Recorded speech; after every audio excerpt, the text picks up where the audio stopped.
ಮಧ್ಯಾಹ್ನದವರೆಗೂ ನಡೆದ ಸುದ್ದಿಗಳ quick look ಸುವರ್ಣ ನ್ಯೂಸ್ನಲ್ಲಿ ತಾಜಾ ಸುದ್ದಿಗಳ ಹೂರಣ ಅರ್ಧ ಗಂಟೆಯಲ್ಲಿ ಕಂಪ್ಲೀಟ್ ಸುದ್ದಿ. ಇದು 2 PM ಎಕ್ಸ್‌ಪ್ರೆಸ್. ಬನ್ನಿ ಹಾಗಾದ್ರೆ ಏನೇನಾಯ್ತು ಅಂತ ಫಟಾಫಟ್ ಆಗಿ ನೋಡೋಣ 2 PM ಎಕ್ಸ್‌ಪ್ರೆಸ್ನಲ್ಲಿ. ವಿಧಾನಸಭೆ ಅಧಿವೇಶನದಲ್ಲಿ ಕೊಬ್ಬರಿ ಬೆಲೆ ಕುಸಿತದ ಕುರಿತು ಪ್ರಸ್ತಾಪ ನಡೆಯಿತು. ಕೊಬ್ಬರಿ ಖರೀದಿ ಕೇಂದ್ರ ಸ್ಥಗಿತವಾಗಿರುವ ಹಿನ್ನೆಲೆಯಲ್ಲಿ ಮಾಜಿ ಸಚಿವ ಎಚ್.ಡಿ. ರೇವಣ್ಣ ಈ ಬಗ್ಗೆ ಪ್ರಸ್ತಾಪ ಮಾಡಿದ್ದಾರೆ. ಆದರೆ ಈ ವೇಳೆ ಜೆಡಿಎಸ್ ಹಾಗೂ ಕಾಂಗ್ರೆಸ್ ನಾಯಕರ ಮಧ್ಯೆ ವಾಗ್ವಾದ ನಡೆದಿದೆ. ಕೊಬ್ಬರಿ ಖರೀದಿ ಮಾಡಲು ಡಿಕೆ ಶಿವಕುಮಾರ್ಗೆ ಅಧಿಕಾರ ಇಲ್ಲ, ಖರೀದಿ ಮಾಡುವ ಅಧಿಕಾರ ಇರೋದು ಪ್ರಧಾನಿ ಮೋದಿಗೆ ಮಾತ್ರ ಅಂತ ಶಿವಲಿಂಗೇಗೌಡ ಹೇಳಿದ್ರು. ಶಿವಲಿಂಗೇಗೌಡ ಹೇಳಿಕೆಗೆ ಬಿಜೆಪಿ ಜೆಡಿಎಸ್ ಸದಸ್ಯರು ಆಕ್ರೋಶವನ್ನ ಹೊರಹಾಕಿದ್ರು. ಈ ವೇಳೆ ಶಾಸಕ ಸುರೇಶ್ ಗೌಡ ರೈತರ ಸಮಸ್ಯೆ ಬಗ್ಗೆ ಮಾತನಾಡುವಾಗ ರಾಜಕೀಯ ಬೇಡ ಎಂದರು.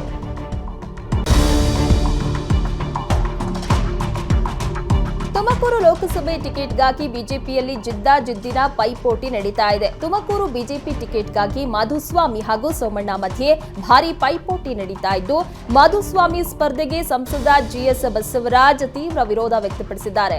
ಸೋಮಣ್ಣ ಪರ ಸಂಸದ ಜಿಎಸ್ ಬಸವರಾಜ್ ಬ್ಯಾಟ್ ಬೀಸಿದ್ದು, ಮಾಧುಸ್ವಾಮಿ ಜನತೆಗೆ ಮುನಿಸನ್ನ ಬಿಚ್ಚಿಟ್ಟಿದ್ದಾರೆ. ಮಾಧುಸ್ವಾಮಿ ಅವರು ಸಚಿವರಾಗಿ 2 ದಿನ ಆಗಿತ್ತು. ಮಾರನೇ ದಿನಕ್ಕೆ ನಾನು ಅವರ ಆಫೀಸ್ಗೆ ಹೋಗಿದ್ದೆ. 15ರಿಂದ 20 ನಿಮಿಷ ಮಾಧುಸ್ವಾಮಿ ಆಫೀಸ್ನಲ್ಲಿ ಕಾದು ಕೂತಿದ್ದೆ. ಆದರೆ ನನ್ನನ್ನ ನೋಡಿದ್ರೂ ಮಾಧುಸ್ವಾಮಿ ಮಾತನಾಡಿಸಲಿಲ್ಲ ಅಂತ ಬಸವರಾಜ್ ಬೇಸರ ವ್ಯಕ್ತಪಡಿಸಿದ್ರು. ನಾನು ಅವರಿಗೆ ಬೆಂಬಲ ನೀಡಲ್ಲ ಅಂದ್ರು. ಎತ್ತಿನಹೊಳೆ ಕಾಮಗಾರಿಯನ್ನ ಬಹುಬೇಗ ಪೂರ್ಣಗೊಳಿಸುವಂತೆ ಸದನದಲ್ಲಿ ಶಾಸಕ ಎಚ್.ಕೆ. ಸುರೇಶ್ ಒತ್ತಾಯಿಸಿದ್ರು. ಶೀಘ್ರ ಕಾಮಗಾರಿ ಆರಂಭಿಸುವಂತೆ ಪಕ್ಷಾತೀತವಾಗಿ ಶಾಸಕರು ಆಗ್ರಹಿಸಿದ್ರು. ಇದಕ್ಕೆ ಪ್ರತಿಕ್ರಿಯಿಸಿದ ನೀರಾವರಿ ಸಚಿವ ಡಿಕೆ ಶಿವಕುಮಾರ್, ಎತ್ತಿನಹೊಳೆ ಕಾಮಗಾರಿ ನಿರೀಕ್ಷೆಯಂತೆ ನಡೀತಾ ಇದೆ. ಆದರೆ ಸುರಂಗ ಮಾರ್ಗದಲ್ಲಿ ನೀರು ಹರಿಸುವ ಕಾಮಗಾರಿ ವಿಳಂಬ ಆಗಿದೆ. ಸುರಂಗದಲ್ಲಿ ನೀರು ಹರಿಸುವ ಕೆಲಸ ನಡೀತಾ ಇದೆ. ಒಂದು ಸಲ ನೀರು ಹೊರಗೆ ಬಂದ ಬಳಿಕ ಮೂಲಭೂತ ಕಾಮಗಾರಿ ಮಾಡ್ತೀವಿ ಅಂತ ಡಿಕೆಶಿ ಹೇಳಿದ್ರು. ಅಲ್ಲದೆ ಇದಕ್ಕೆ ಸಹಕಾರ ಮಾಡುವಂತೆ ಸಕಲೇಶಪುರ ಶಾಸಕ ಸಿಮೆಂಟ್ ಮಂಜುಗೆ ಡಿಕೆಶಿ ಮನವಿ ಮಾಡಿದ್ರು. ಆಸ್ಟ್ರೇಲಿಯಾ ಓಪನ್ ಟೆನ್ನಿಸ್ ಟೂರ್ನಿಯ ಪುರುಷರ ಡಬಲ್ಸ್ ವಿಭಾಗದಲ್ಲಿ ಗೆದ್ದು ಐತಿಹಾಸಿಕ ಸಾಧನೆ ಮಾಡಿದ ಕನ್ನಡಿಗ ರೋಹನ್ ಬೋಪಣ್ಣಗೆ ಸಿಎಂ ಸನ್ಮಾನ ಮಾಡಿದ್ರು. ವಿಧಾನಸೌಧದ ತಮ್ಮ ಕಚೇರಿಯಲ್ಲಿ ರೋಹನ್ ಬೋಪಣ್ಣಗೆ ಸನ್ಮಾನಿಸಿದ ಸಿಎಂ ಸಿದ್ದರಾಮಯ್ಯ ಬೋಪಣ್ಣಗೆ 50 ಲಕ್ಷ ರೂಪಾಯಿ ಕೊಡೋದಾಗಿ ಘೋಷಿಸಿದ್ರು.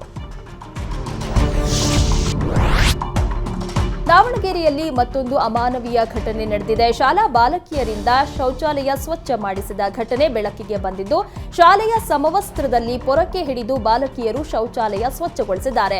ಮೇಲಕಟ್ಟೆ ಸರ್ಕಾರಿ ಹೈಸ್ಕೂಲ್ನಲ್ಲಿ ಈ ಅಮಾನವೀಯ ಕೃತ್ಯ ಬೆಳಕಿಗೆ ಬಂದಿದ್ದು, ಮಕ್ಕಳು ಶೌಚಾಲಯ ಸ್ವಚ್ಛ ಮಾಡುವ ವಿಡಿಯೋ ವೈರಲ್ ಆಗಿದೆ. ಮುಖ್ಯ ಶಿಕ್ಷಕಿ ಮೇಲೆ ವೈಷಮ್ಯಕ್ಕೆ ಕ್ಲಾಸ್ ಟೀಚರ್ ಮಕ್ಕಳಿಂದ ಶೌಚಾಲಯ ಸ್ವಚ್ಛಗೊಳಿಸಿದ್ದಾರೆ ಎನ್ನಲಾಗಿದ್ದು, ಎಸ್ಡಿಎಂಸಿ ಅಧ್ಯಕ್ಷರು, ಗ್ರಾಮಸ್ಥರು ಶಿಕ್ಷಕಿಯರಿಗೆ ತರಾಟೆಯನ್ನ ತೆಗೆದುಕೊಂಡಿದ್ದಾರೆ. ಇನ್ನು ಪ್ರಕರಣ ಬೆಳಕಿಗೆ ಬರ್ತಾ ಇದ್ದಂತೆ ಶಾಲೆಗೆ ಉತ್ತರ ಕ್ಷೇತ್ರದ ಶಿಕ್ಷಣಾಧಿಕಾರಿ ಶೇರ್ ಅಲಿ ಭೇಟಿ ನೀಡಿ ಪರಿಶೀಲನೆ ನಡೆಸಿದ್ರು.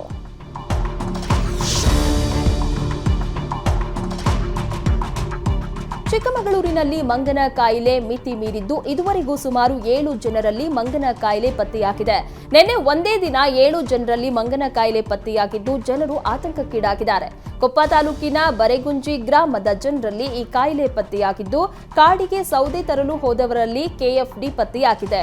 ಕಳೆದ ಭಾನುವಾರ 21 ಜನರ ಬ್ಲಡ್ ಸ್ಯಾಂಪಲ್ ಕಲೆಕ್ಟ್ ಮಾಡಲಾಗಿತ್ತು. 21 ಜನರ ಸ್ಯಾಂಪಲ್ನಲ್ಲಿ 7 ಜನರಲ್ಲಿ ಮಂಗನ ಕಾಯಿಲೆ ಕನ್ಫರ್ಮ್ ಆಗಿದೆ. ಜಿಲ್ಲೆಯಲ್ಲಿ ಈವರೆಗೂ ಸುಮಾರು 19 ಜನರಲ್ಲಿ ಮಂಗನ ಕಾಯಿಲೆ ಪತ್ತೆಯಾಗಿದೆ. ಪ್ರಯಾಣಿಕರ ಜೊತೆ ನಮ್ಮ ಮೆಟ್ರೋ ಚೆಲ್ಲಾಟವಾಡ್ತಾ ಇದೆಯಾ ಎಂಬ ಚರ್ಚೆಗಳು ಶುರುವಾಗಿದೆ. ಮೆಟ್ರೋ ನಿಲ್ದಾಣಗಳಲ್ಲಿ ಎಲ್ಲೆಂದರಲ್ಲಿ ರೈಲುಗಳು ನಿಲ್ತಾ ಇದ್ದು, ಅಧಿಕಾರಿಗಳು ನಿರ್ಲಕ್ಷ್ಯ ವಹಿಸಿದ್ದಾರೆ ಅಂತ ಪ್ರಯಾಣಿಕರು ಆಕ್ರೋಶ ಹೊರಹಾಕಿದ್ದಾರೆ. ನಿಗದಿತ ಸ್ಥಳದಲ್ಲಿ ಮೆಟ್ರೋ ರೈಲುಗಳು ನಿಲ್ತಾ ಇಲ್ಲ. ಪ್ರತಿ ನಿಲ್ದಾಣಗಳಲ್ಲಿ ಮೆಟ್ರೋ ರೈಲು ನಿಲ್ಲೋದು ಕೇವಲ 30ರಿಂದ 40 ಸೆಕೆಂಡ್. ಅಷ್ಟರಲ್ಲೇ ಬೋಗಿಯೊಳಗೆ ಪ್ರಯಾಣಿಕರು ಹತ್ತಿ ಇಳಿಯಬೇಕು. ಈ ಹಿನ್ನೆಲೆಯಲ್ಲಿ ವಯೋವೃದ್ಧರು, ಅಂಗವಿಕಲರು, ಮಹಿಳೆಯರು ಪರದಾಟ ನಡೆಸ್ತಾ ಇದ್ದಾರೆ. ಇದರ ವಿರುದ್ಧ ಕ್ರಮ ಕೈಗೊಳ್ಳಬೇಕು ಅಂತ ಸಾಮಾಜಿಕ ಜಾಲತಾಣಗಳಲ್ಲಿ ಟ್ವೀಟ್ ಮೂಲಕ ಬೆಂಗಳೂರಿಗರು ಆಕ್ರೋಶ ಹೊರಹಾಕಿದ್ದಾರೆ. ಬಳ್ಳಾರಿಯಲ್ಲಿ ರಾಜ್ಯಸಭೆ ಸ್ಥಾನಕ್ಕಾಗಿ ಅಲ್ಪಸಂಖ್ಯಾತ ನಾಯಕರ ಮಧ್ಯೆ ಭಾರೀ ತಿಕ್ಕಾಟ ನಡೆದಿದೆ.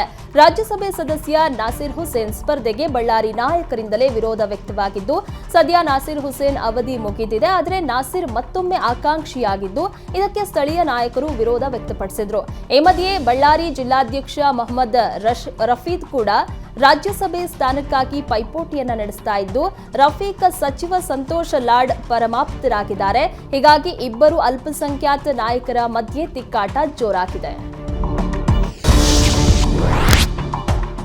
ರಾಯಚೂರಿನಲ್ಲಿ ಕಾಣೆಯಾಗಿದ್ದ ವ್ಯಕ್ತಿಯೊಬ್ಬನ ಅಸ್ಥಿಪಂಜರ ಪತ್ತೆಯಾಗಿದೆ. ಕೋರ್ತಕುಂದ ಗ್ರಾಮದಲ್ಲಿ ಈ ಘಟನೆ ನಡೆದಿದೆ. ರಸೂಲ್ ಸಾಬ್ ಎಂಬುವವನ ರುಂಡ ಒಂದು ಕಡೆ, ಮುಂಡ ಒಂದು ಕಡೆ ಅಸ್ಥಿಪಂಜರವಾಗಿ ಪತ್ತೆಯಾಗಿದೆ. ಜನವರಿ 4ರಂದು ರಸೂಲ್ ಸಾಬ್ ನಾಪತ್ತೆಯಾಗಿದ್ದ. ಕುಟುಂಬಸ್ಥರು ಎಲ್ಲ ಕಡೆ ಹುಡುಕಾಟ ನಡೆಸಿದ್ರೂ ಪತ್ತೆಯಾಗಿರಲಿಲ್ಲ. ನಿನ್ನೆ ರುಂಡ ಪತ್ತೆಯಾಗಿದ್ದು ಇಂದು ಮುಂಡ ಪತ್ತೆಯಾಗಿದೆ. ಚಿತ್ರದುರ್ಗದಲ್ಲಿ ಗಣಿ ಇಲಾಖೆ ಅಧಿಕಾರಿ ವಿರುದ್ಧ ಗಂಭೀರ ಆರೋಪವೊಂದು ಕೇಳಿಬಂದಿದೆ. ಗಣಿ ಇಲಾಖೆ ಜೂನಿಯರ್ ಜಿಯೋಲಾಜಿಸ್ಟ್ ಮಧುಸೂದನ್ ಲಂಚಕ್ಕೆ ಬೇಡಿಕೆ ಇಟ್ಟಿದ್ದಲ್ಲದೆ ಹಲ್ಲೆ ಮಾಡಿದ್ದಾರೆ ಎಂದು ಜಿಲ್ಲಾ ಕ್ರಷರ್ ಮಾಲೀಕರ ಸಂಘದ ಅಧ್ಯಕ್ಷ ಅಬ್ದುಲ್ ಮಜೀದ್ ದೂರನ್ನ ನೀಡಿದ್ದಾರೆ. ಫೆಬ್ರವರಿ 9ರಂದು ಪ್ರಕರಣ ದಾಖಲಾಗಿದ್ದು ತಡವಾಗಿ ಬೆಳಕಿಗೆ ಬಂದಿದೆ. ಮಲ್ಲನಕಟ್ಟೆ ಬಳಿಯ ಕ್ರಷರ್ಗೆ ಬಂದ ಗಣಿ ಇಲಾಖೆ ಅಧಿಕಾರಿ ಮಧುಸೂದನ್ ಲಂಚಕ್ಕೆ ಬೇಡಿಕೆ ಇಟ್ಟಿದ್ರು. ಪ್ರತಿ ಕ್ರಷರ್ನಿಂದ 5 ಲಕ್ಷ ರೂಪಾಯಿ ಕೊಡಿಸುವಂತೆ ಬೇಡಿಕೆ ಇಟ್ಟಿದ್ದಾರೆ ಎಂದು ಅಬ್ದುಲ್ ಮಜೀದ್ ಆರೋಪಿಸಿದ್ದಾರೆ. ಇನ್ನು ಈ ಬಗ್ಗೆ ದೂರು ನೀಡಿದರೆ ಜೀವ ತೆಗೆಯುವುದಾಗಿಯೂ ಮಧುಸೂದನ್ ಬೆದರಿಕೆ ಹಾಕಿದ್ದಾರೆ ಎಂದು ಜಿಲ್ಲಾ ಕ್ರಷರ್ ಮಾಲೀಕ ಆರೋಪಿಸಿದ್ದಾರೆ.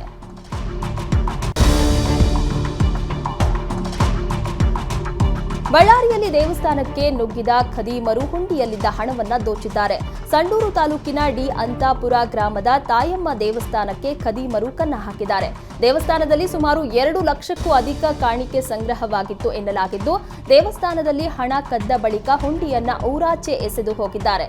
ಸ್ಥಳಕ್ಕೆ ತೋರಣಗಲ್ಲ ಪೊಲೀಸರು ಭೇಟಿ ನೀಡಿ ಪ್ರಕರಣ ದಾಖಲು ಮಾಡಿಕೊಂಡಿದ್ದಾರೆ.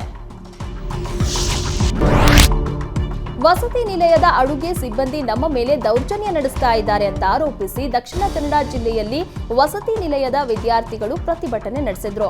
ಪುತ್ತೂರು ತಾಲೂಕಿನ ಈಶ್ವರ ಮಂಗಲದಲ್ಲಿರುವ ಮೆಟ್ರಿಕ್ ಪೂರ್ವ ಪರಿಶಿಷ್ಟ ಪಂಗಡದ ಬಾಲಕರ ವಸತಿ ನಿಲಯದ ವಿದ್ಯಾರ್ಥಿಗಳು ಸಿಟ್ಟಿಗೆದ್ದಿದ್ದು, ಈ ಕೂಡಲೇ ಕಾನೂನು ಕ್ರಮವನ್ನ ಕೈಗೊಳ್ಳುವಂತೆ ಆಗ್ರಹಿಸಿದ್ದಾರೆ. ಇನ್ನು ಸ್ಥಳಕ್ಕೆ ಬಂದ ನೆಟ್ಟಣಿಗೆ ಮುಡ್ನೂರು ಗ್ರಾಮ ಪಂಚಾಯಿತಿ ಉಪಾಧ್ಯಕ್ಷ ರಾಮ ಮೇನಾಲ ವಿದ್ಯಾರ್ಥಿಗಳ ಮನವೊಲಿಸಿದ್ರು. ಇದೇ ವೇಳೆ ವಿದ್ಯಾರ್ಥಿಗಳು ಗುರುವಾರದೊಳಗೆ ಅಡುಗೆ ಸಿಬ್ಬಂದಿ ಬದಲಾಯಿಸಬೇಕು ಅಂತ ಎಚ್ಚರಿಕೆ ನೀಡಿದ್ರು. ಬೆಂಗಳೂರಿನ ಚಾಮರಾಜಪೇಟೆ, ಮಹದೇವಪುರ, ರಾಮಮೂರ್ತಿ ನಗರ ಠಾಣೆ ವ್ಯಾಪ್ತಿಯಲ್ಲಿ ಸಿಸಿಬಿ ದಾಳಿ ನಡೆಸಿ 9 ಜನರನ್ನ ಬಂಧಿಸಿದೆ.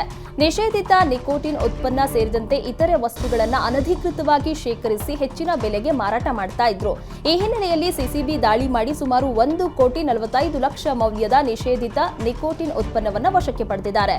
ಗ್ಯಾಸ್ ಸಿಲಿಂಡರ್ ಅಕ್ರಮ ರೀಫಿಲ್ಲಿಂಗ್ ಅಡ್ಡೆ ಮೇಲೆಯೂ ಸಿಸಿಬಿ ದಾಳಿ ಮಾಡಿದ್ದು 8 ಲಕ್ಷ ಮೌಲ್ಯದ 110 ಗ್ಯಾಸ್ ಸಿಲಿಂಡರ್ ಅನ್ನು ವಶಕ್ಕೆ ಪಡೆಯಲಾಗಿದೆ.